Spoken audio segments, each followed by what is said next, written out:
আজকে ছোট ভাই বাড়িতে নাই, সবগুলা মজার মজার খাবার আমি খাবো। হ্যাঁ, ছোট ভাইকে রেখে আজকে সবগুলা মজার খাবার আমি খেয়ে ফেলবো। এখন আমি সবগুলা মজার খাবার খাই। সেই মজা, সেই সেই সেই। আরে কাজ করতে করতে অবস্থা খারাপ, তাড়াতাড়ি বাড়িতে যেয়ে দেখি কি রান্না করছে।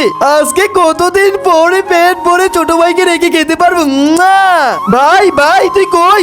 আরে ভাই তুই আমাকে রেখে একে একে খেয়ে ফেলতেছ। কি রে, ছোট ভাইয়ের গলা মনে শোনা যাচ্ছে। আসলে তো ও কি বাড়িতে আসছে নাকি? হে, আমাকে রেখে খেয়ে ফেলতোস। আজকে তোকে মজা বুঝাবো। এই তো এই মাইকটার ভিতরে পুলিশের হরন লাগিয়ে ওকে একটা কল দেই। আরে কি রে, এই সময় আবার আমাকে কে কল দিল দেখি তো।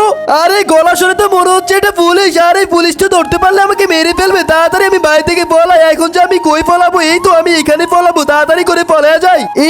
এই তো লাদিতে তোকে ফেলে দিলাম। এখন সব খাবার আমি খাবো। কিন্তু তার আগে আপনি যদি চান আপনার মা বাবা আপনার সাথে সারা জীবন থাকুক, তাহলে ভিডিওতে লাইক করে চ্যানেলটা সাবস্ক্রাইব করে যাবেন। শুধুমাত্র তারাই লাইক সাবস্ক্রাইব করবেন যারা মা বাবাকে মন থেকে ভালোবাসেন। হা হা হা, তোকে এই গর্তের ভিতরে বন্দি করে ফেললাম। এখন সব খাবার আমি খাবো। এই বোমটা মেরে তোকে পুরো ফাটিয়ে দেই। এতক্ষণে তুই ফেটে গেছো, এখন এই সব খাবার আমি খাবো। কতদিন পরে মজার মজার খাবার পাইছি। সেই